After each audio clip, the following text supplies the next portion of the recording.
なぜ日本に知らせなかったんだ。そう聞いた日本人記者にトランプ大統領はにやりと笑ってこう言ったのだ。真珠湾はどうだ。あなたたちこそサプライズが得意じゃないか。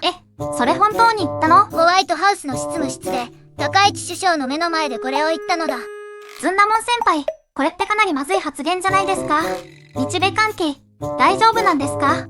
今日解説するのは3月19日にホワイトハウスで起きた衝撃の一幕なのだ。この真珠湾発言、表面だけ見ると外交的な失言に見えるけど、実は背後に排卵戦争、ホルムズ海峡封鎖、米中首脳会談という巨大な地政学の嵐が渦巻いているのだ。そしてその嵐はあなたの電気代やガソリン代に直撃しようとしているのだ。先輩、まず真珠湾発言の全容を教えてください。現場で何が起きたんですか？ CNBC の報道によると、3月19日、高市首相がホワイトハウスでトランプ大統領と初会談したのだ。そこに日本人記者が飛び込んだ質問があったのだ。なぜアメリカは2月28日のイラン攻撃を日本などの同盟国に事前通知しなかったのか？これは正当な質問なのだ。同盟国として当然の疑問なのだ。トランプの答えはこうだったのだ。サプライズ作戦が効いたんだ。真珠湾はどうだ？あなたたちだってサプライズが得意じゃないか。外交の場でそれは。高市首相は深く息を吸い、椅子に体を沈め、明らかに不快そうな表情をしたと CNBC は報じているのだ。でも先輩、トランプさんって確かに同盟国に事前通知せずにイランを攻撃したんですよね。それ自体がそもそも問題じゃないですか？そうなのだ。これが問題の核心なのだ。2月28日、米軍とイスラエル軍は事前通知なしでイランへの大規模空爆を開始したのだ。ナシオンによると、その後3週間で米イスラエル両軍合計で約15,400回以上の攻撃を実施したのだ。米国防長官エグセスは、これほど急速に強力な軍隊が壊滅されたことは歴史上なかった、とまで言ったのだ。しかしイランは完全に沈黙していないのだ。SCMP によると、イランの国会議長ガリバフが、目に羽を、新たな対決の段階が始まった、と X に投稿し、実質的な戦争指導者として台頭しているのだ。最高指導者ハメネイの息子はこの場に出てこず、ガリバフが矢面に立っているのだ。イランは死んでいないのだ。ここで一度整理するのだ。今の状況。例えるなら、クラスのボスが黙って相手をボコボコにした。相手はボコボコにされたけど、まだ立ってる。という状況なのだ。わかりやすい。でも怖い例え。しかも戦場は廊下じゃなくて、世界の石油が通る、ホルムズ海峡、という極細の通路に近い場所なのだ。さて、問題のホルムズ海峡なのだ。イランはこの海峡を事実上封鎖した状態が続いているのだ。CNBC によると、これによって世界のエネルギー価格が数年来の高値まで急騰し、供給不足への恐怖が世界中に広がっているのだ。この海峡、幅が最も狭い部分でわずか33キロしかないのだ。東京から熱海ほどの距離なのだ。先輩、その海峡が封鎖されると日本って具体的にどうなるんですか？日本、すごく石油に依存してますよね。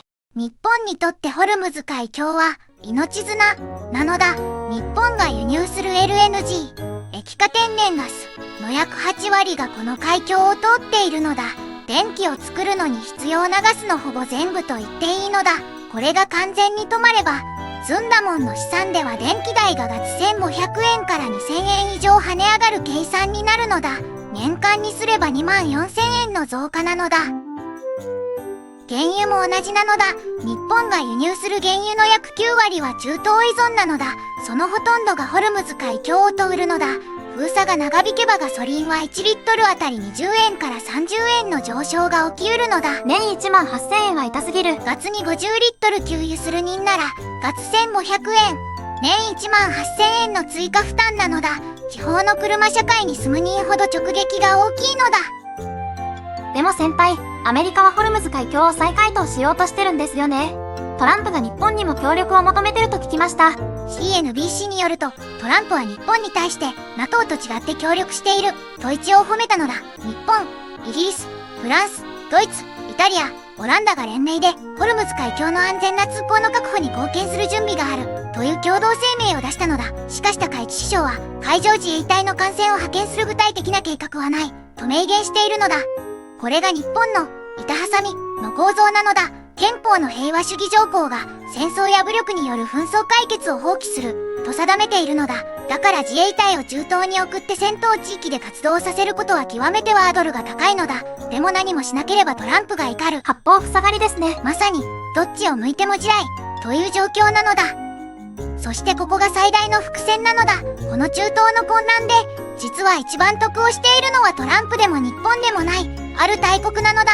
その国の名前と、なぜをするのかという驚きの構造を、この後すぐ解説するのだ。ここまでのポイントを素早く整理するのだ。2月28日にこのイスラエルがイランを奇襲攻撃。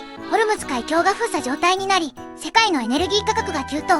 日本の電気代、ガソリン代2年2万円中の影響が出る可能性があるのだ。そしてトランプは日本に対して真珠湾発言という衝撃の一言を放ったのだ。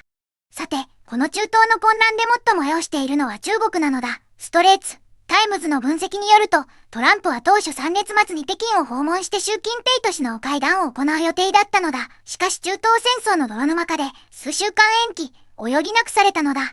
なぜ、延期が中国の絵になるのか、3段階で説明するのだ。まず第1段階なのだ。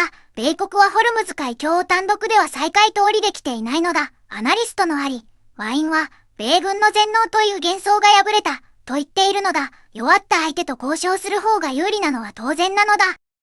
第2段階なのだ。トランプはホルムズ海峡再開通りのために中国の協力が必要なのだ。しかし中国はトランプの呼びかけを無視しているのだ。さらに気土類、レアアースの輸出規制も緩めていないのだ。中国、強い立場ですね。中国は世界の気土類の約 60% を生産し、米軍の兵器に必要な重機土類はほぼ中国依存なのだ。これは、カードを全部持ちながら交渉に臨む状況なのだ。第3段階なのだ。これが最も重要なのだ。ストレーツ、タイムズによると、米中首脳会談の本来の目的は、関税休戦の正式合意、だったのだ。でも今や中国は、もっと深い関税削減を要求できる立場に強化されたのだ。トランプが外交的な成果が欲しい、と思えば思うほど、中国はより大きな譲歩を引き出せるのだ。ちょっと待ってください先輩。私が思うに、トランプは分かってて、真珠湾発言をしたんじゃないですか。日本を揺さぶって、もっと協力を引き出そうとする計算だったとしたら、それはむしろ怖くないですか？鋭い指摘なのだ。そしてズンダモンの見立てでは、それは半分正しいのだ。真珠湾という言葉は外交的に明らかに不適切なのだ。でもトランプが使いたくなる理由がある。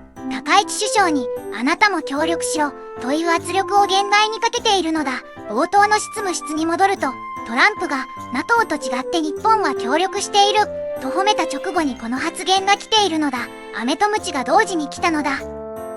ニューヨークタイムズによると、トランプ政権排卵原油への制裁を一部緩和することすら検討しているのだ。制裁を緩める？矛盾では？これが矛盾の極みなのだ。イランを爆撃した側が、そのイランから石油を買うかの不正を検討している。油値を下げるためなら何でもするという話なのだ。これ、まさに、自分で作った機器を自分で火消ししている構図なのだ。正直、聞いてて怖くなってきました。日本ってこの状況で完全に巻き込まれてる感じで、どうすればいいんでしょう。ズンダモンはここで2つのシナリオを提示するのだ。シナリオ A は短期収束型なのだ。米中首脳会談後6週間後に実現し、中国が仲介する形でホルムズ海峡が部分開通する。エネルギー価格は高止まりしたまま年内に少しずつ落ち着く。日本の生活への影響は、電気代年1万5千円増程度で収まるのだ。シナリオ B は、長期泥沼型なのだ。ホルムズ海峡の封鎖が夏まで続く。米中会談は関税問題で決裂。日本はエネルギー輸入先を多様化しようにも代替ルートが限られ、電気代、ガソリン化は年2万5千円から3万円の増加という深刻な事態になるのだ。3万円増は本当に金し。この場合、2026年の秋には家計への打撃が数字に出てくるはずなのだ。ズンダモンは A を願いながら B に備えるべきだと思うのだ。最後にズンダモンの個人的な見解を言うのだ。真珠湾発言は確かに衝撃だったのだ。でも本当の問題はそこじゃないとズンダモンは思うのだ。同盟国に相談なく戦争を始めて、その後始末に同盟国を引きずり込もうとするトランプの一人部隊外交が、実は米国自身を弱くしているのだ。これが続けば、最も絵をするのは中国だという結論が、ズンダモンには見えているのだ。先輩の言う通りですね。では視聴者の皆さんに聞きたいんですが、ホルムズ海峡問題、半年後に解決していると思いますか？それとも泥沼化していると思いますか？解決してる。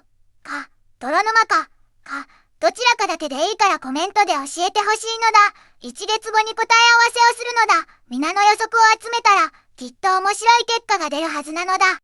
今日の動画はここまでなのだ。チャンネル登録とグッドボタンを押してくれると、ずんだもんが喜ぶのだ。次回は、小米の新型 EV vs テスラ、中国 EV 戦争の最新情勢を解説する予定なのだ。中国 EV が日本市場に来たらどうなるかも一緒に考えるのだ。お楽しみに。またね。